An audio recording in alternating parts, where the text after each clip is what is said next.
તારીખ 23/6/2025 એવો દિવસ કે એ દિવસે સવારે 8 વાગે એક યુવક છે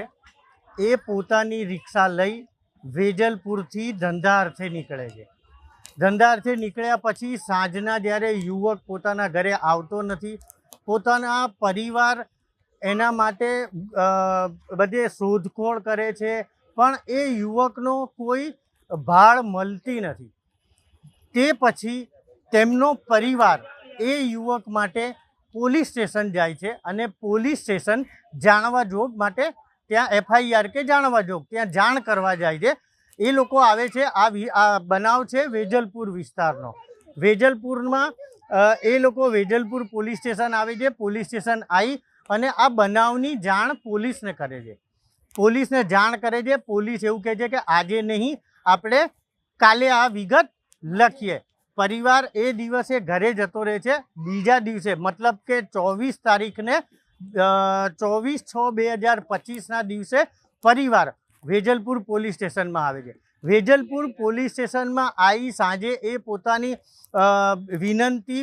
પોલીસવાળાને કરે છે અને પોલીસવાળાને કહે છે અમારો જે દીકરો છે એ હજી સુધી અમારા ઘરે આવ્યો નથી, અમને થોડી બીક લાગે છે, ડર લાગે છે। ક્યારે ડર ના લાગે જ્યારે પોતાનો પુત્ર પરિવારને 24 કલાક સુધી મળતો નથી, તો પરિવાર પણ ચિંતિત છે અને પરિવાર પણ એવું વિચારે છે કે પુત્ર છે ક્યાં। આ બાબતની જાણ વેજલપુર પોલીસ સ્ટેશનને કરવામાં આવે છે। સાંજે જાણવા જોગ લખાય છે, ત્યારે જ જે ડોક્યુમેન્ટ હોય એ બધા ડોક્યુમેન્ટ એ લોકો પોલીસ સ્ટેશનમાં જમા કરાવે છે, જેમાં એના ફોટા અને જે બી કંઈ એનું વિગતો છે, આધાર કાર્ડ છે કે જે બી કંઈ પોલીસે ડોક્યુમેન્ટ માગ્યા છે એ લોકો જમા કરાવે છે। પરિસ્થિતિ એ છે કે પોલીસે જાણવા જોગ લઈ તો લીધી, પણ નજીકમાં આવતી રથયાત્રાના હિસાબે પોલીસ ક્યાંક ને ક્યાંક બંદોબસ્તમાં રહી હશે, તો પોલીસે કદાચ એ બાબતે વધારે શું કહેવાય એની તપાસમાં કે ક્યાંક કોઈક પ્રકારે એ રહી હશે। પરિવારનો આક્ષેપ છે કે ભાઈ ચલો રથયાત્રાને લઈને એ લોકો કદાચ ક્યાંક ને ક્યાંક બીજી હોઈ શકે, પણ અમારી તપાસનું શું? આ બાબતમાં તમામ જે પરિવાર છે એ કેટલી વખત પોલીસ સ્ટેશન આવી ગયા, પોલીસ તરફથી કોઈપણ પ્રકારનો પ્રત્યુત્તર કે કોઈપણ પ્રકારની પોલીસે બાંહેધરી આપી નથી। આ જે યુવક છે એ યુવકની લાશ 24 તારીખના રોજ બોપલ પોલીસ સ્ટેશનમાં આ જે યુવક ખોવાયો હતો, જેની ગુમસુદા રિપોર્ટ જાણવા જોગ લખવામાં આવી હતી, એ બોપલ પોલીસને એ યુવકની લાશ સાણંદની કેનાલમાંથી મળે છે। એ કેનાલમાંથી મળ્યા પછી પોલીસ એના પાછળ તપાસ કરે છે, એમની યુવકની શોધખોળ, યુવકના જે તમામ શું કહેવાય કપડાં હોય એ બધું કરે છે, પણ ત્યાંથી એમને એમના પરિવારની કોઈ ભાળ મળતી નથી। બીજું કે વેજલપુર પોલીસ સ્ટેશને પણ આની જે શું કહેવાય સર્ક્યુલર જે દરેક પોલીસ સ્ટેશનમાં જે મોકલવો જોઈએ એ મોકલ્યો નહોતો, જેથી બોપલ પોલીસ સ્ટેશનને એવું લાગ્યું કે આ કોઈ ગુમસુદા છે અને એમને કોઈ તપાસ મળી નહીં, એટલે એમણે 7 દિવસ સુધી એ યુવકને શું કહેવાય એ લાશ ત્યાં મૂકી રાખી એમણે, એનું PM કર્યું અને અંતે જ્યારે કોઈ ભાળ ના મળી ત્યારે 7 દિવસ પછી જ્યારે બોપલ પોલીસ સ્ટેશન એનો અંતિમ સંસ્કાર કરે છે બિનવારસી ગણીને, તો પણ ત્યાં સુધી બોપલ પોલીસ સ્ટેશનમાં ખબર નથી હોતી કે આની ગુમસુદા જાણવા જોગ છે એ વેજલપુર પોલીસ સ્ટેશનમાં લખાઈ ગઈ છે। આ આખો બનાવ છે એ વેજલપુરના રહીશો જે છે એ શું કહે યુવકો છે, એમના માતા છે, એમના વાઈફ છે, એ બધા અહીંયા અત્યારે વેજલપુર પોલીસ સ્ટેશન આવ્યા છે અને અહીંયા એકઠા થયા છે। આપણે એમની જોડે વાત કરીશું કે આખો બનાવ શું છે અને કઈ રીતની વિગતો છે એ એમની જોડે જાણીએ આપણે। તમારો પુત્ર ગુમ થયો અને એની લાશ મળી, શું આખી વિગતો છે, એનું નામ શું હતું અને કઈ રીતની બાબતો બની? 23 તારીખે સવારે 8 વાગે નીકળ્યો હતો મારો બાબો, બરાબર, ઘરેથી।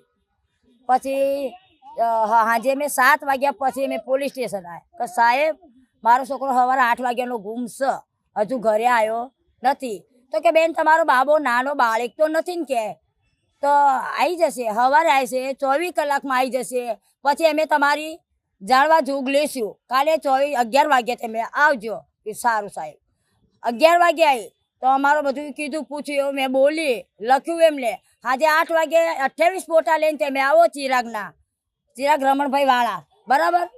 તો એમને શું કીધું કે હવે તમે બેન ઘરે જ જાઓ આ બધી પોલીસ સ્ટેશને અમે તમારા છોકરાની જાણકારી મોકલી દઈશું જ્યાં પણ હશે ત્યાં પોલીસ ગોતશે તમારા છોકરાનો વાવડ પત્તો મળશે ઘરે આ સમાચાર આવી જશે બરાબર હજુ લગી સાહેબ પોલીસવાળાએ કંઈ કામ કર્યું નથી વારંવાર હું પૂછવા આવું તો આથી મને વેજલપુર મોકલો વેજલપુરથી મને આય બોલાવ પણ કોઈ મને જાણકારી આલો નહીં પછી શું કહે કે હું અમે ભગવાન નથી બેન તમારો છોકરો છે તમે ગોતો બરાબર તમારો છોકરો બેન તમે ગોતો અમે ભગવાન નથી તમારી છોકરી કોઈ છોકરીને લઈને નાહી ગયો બરાબર કોઈને લઈને મજા કરે છે એની જોડે ફોન નથી પહેલાં તો એ જાણી જોઈને ફોન મૂકીને ગયો છે સાહેબ મને આવું કહીને ધમકાઈને પાછી કાઢે બેન ઘરે જાઓ અમે અમારું કામ કરીએ છીએ કોઈ જગ્યાએ કેમેરા ચેક કર્યા નથી સાહેબ આમ શું રાકેશભાઈ મારી હારે છે બધી એક જગ્યાએ મારો છોકરો ગુમ થયો ને અમે એક દંડથી આવી ગયા છે બધા કેમેરા જાતે ચેક કર્યા કોઈ પોલીસવાળાએ કેમેરા ચેક કર્યા નથી સાહેબ અને અમારી કોઈ વાત માની નથી ને કોઈ જગ્યાએ એમને પોલીસ સ્ટેશનમાં મારા છોકરાની જાહેરાત કરી નથી બરાબર એમને મારો છોકરો મળી ગયો બીજા જ દાડા તો એમને જાણ કરી હોય તો અમને બોલા જ ના કે વાલી રમણનો છોકરો છે પોલીસવાળા વાલી રમણ બન્યા રિક્ષા મળી તો રિક્ષાનો નંબર નાખવો જોઈએ ને કા રિક્ષા ઉપરથી આ છોકરો આ થશે તમે લાશ આમ એકદમ લીધી પેલા મને લાશ બતાવો મારો છોકરો મરેલો જીવ તો મને બતાવો બરાબર અમને કાલે તમે જાણ કરી કે તમારી રિક્ષા આ છે બરાબર પોલીસવાળાની ફૂટ લઈ તમે કૂતરું મોરો કોઈ પણ માણસ તલાઈમાં પડીને મરી જાય તો તમે જાણ કરો છો ને મારા છોકરાની જાણ સાહેબ શાના માટે ના કરી મને ચોર બતાવો અને કોણ એના એ લઈ જયું મને માણા બતાવો બધા કેમેરા ચાક કરો દુનિયાના પડના કોઈ પ્રાઇવેટ બંગલાના હોય તો કરો મારા છોકરાને કોને માર્યો મારા ન્યાય જોઈ સરકાર કરો અમને 4 ને પાલવો કોણ બરાબર નાની છોકરી છે 1 મહિને છે મેં ખાધું પીધું નથી પોલીસવાળા હાથ અધ્ધર કરસ શાના માટે અમારે કને રૂપિયા નથી રૂપિયા માંગો છે આ પોલીસવાળા બરાબર રૂપિયા નથી સાહેબ એમે બે હાથથી માથું એમને સલામ કરવી કે સાહેબ મારો છોકરો મને જીવતો ગયો છે મને જીવતો મને પાછો આવ્યો જમ ના આલ્યો આ મારી નાખ્યો તાદાર તમે મને આલ્યો નહીં છોકરો અને મર્યો ન તોય તમે એમને મોં નથી બતાવ્યું સાહેબ મારી જોડે તમે અન્યાય કર્યો છે એટલે મને ન્યાય સાહેબ મળવો જ જોઈએ મારી જોડે કર્યું ને એવું ભારતમાં કોઈની જોડે ના થવું જોઈએ આ મારી જોડે અન્યાય કર્યો ને પણ કોઈ પણ ગરીબ હોય કે માલદાર હોય એના જોડે આ મારો વ્યવહાર ના કરો મારા છોકરાને મારી નાખો ને સાહેબ કોઈ ના